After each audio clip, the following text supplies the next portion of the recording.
Ever wondered what happens when a battle-scarred Air Force vet takes on a Silicon Valley-style developer and is entitled HOA Queen in the middle of nowhere?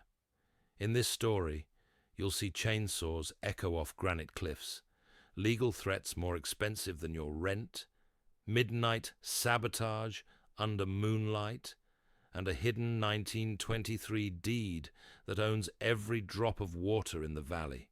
Stick around for secret cameras catching saboteurs, neighborhood war councils plotting justice, and an investor pitch that explodes into a public row. It ends with a community-run conservation trust, a federal fraud case, and a shining example of mountain unity.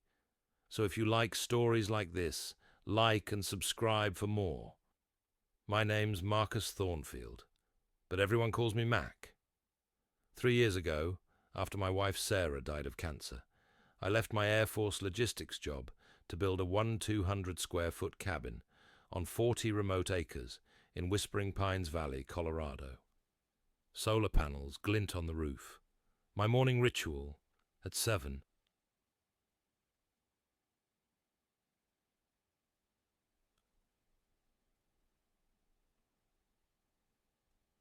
Revving the chainsaw to split oak for wood stoves, and my furniture workshop hums in the afternoon sun. The valley once held about 40 cabins spread across 2,000 acres. Veterans, retirees, artists, people who traded corporate stress for an unspoiled sky. Then Derek and Brenda High Tow Tower arrived, camping up the hill with an $850,000 glass mansion that looked like a NASA outpost. Brenda, with her silver helmet hair and never-soiled designer boots, formed the valley's first HOA 6 months after moving in.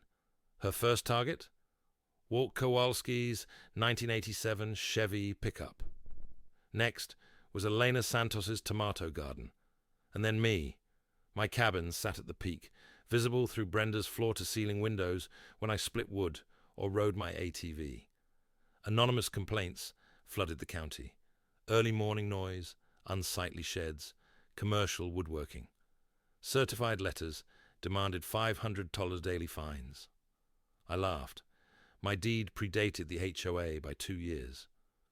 When I politely explained state law protected my farm-based woodworking, Brenda snarled, "Backwoods redneck, we'll civilize this place."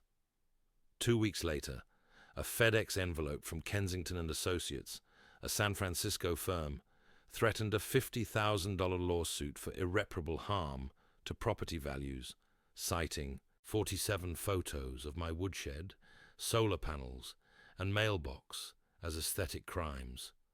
Coffee in hand, I dove into county law library books, hunting for exceptions.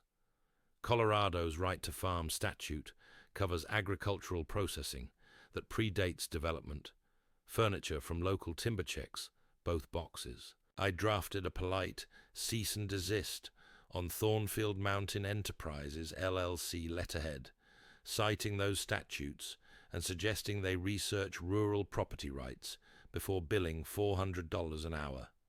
Meanwhile, Walt and Elena arrived on my porch with intel. Derek's offering cash buys to 6 neighbors, surveying plots at night, pouncing on holdouts. It was reconnaissance for a forced sale. I set up a $200 cellular trail camera feeder from a hunter's catalog. Next morning, a county inspector arrived. No permit for home business. Instead of panicking, I spent one afternoon collecting every possible county permit: business license, fire safety compliance, environmental waiver, cottage industry certification. My shop was now bulletproof on paper. Brenda's HOA complaints unleashed a blitz. Fire marshal inspected and found my wood storage exemplary. Environmental agents probed sawdust in the creek. No violations. Postal service fretted about mailbox visibility. Resolved. But then my chainsaw quit. Gas tank full of sugar. ATV tires slashed precisely. The town mechanic cursed. usually happens to folks who piss off the wrong neighbors. It was sabotage. Upgraded to a $600 Hunter's cellular surveillance system covering all property approaches, I waited. At 2:17 a.m., my phone pinged. Motion at the shed. Someone prying the lock, dropping a gas can, climbing into a white Tesla Model S. The license plate? Derek High Tow Tower. I emailed the photos to Deputy Rodriguez, who reported Brenda's false calls about my nuisance were piling up. Elena convened a war council. Walt, logging suspicious vehicles. Jim Murphy, retired surveyor, mapping paperwork leads. Me splitting wood at 7 sharp like clockwork. My morning chainsaw roared across the valley, a defiant rooster's crow. Brenda turned to the sheriff for more bogus noise complaints. She called 911, claiming gunfire and screams at my place. 3 sheriff cruisers, a fire truck, even an ambulance showed up. I handed Deputy Rodriguez my lumber store receipt from town. No one was hurt, no shots fired, just wood smoke. Brenda retaliated with a restraining order petition, accusing me of threatening violence, citing my military background, alleged arsenal, unstable behavior. The hearing was set for Tuesday. I prepared like a bureaucratic sniper. Service records, neighborhood witness statements, time-stamped surveillance logs, audio of Derek's sabotage plans. Meanwhile, Derek pitched my property to Silicon Valley investors as the key to secured water rights.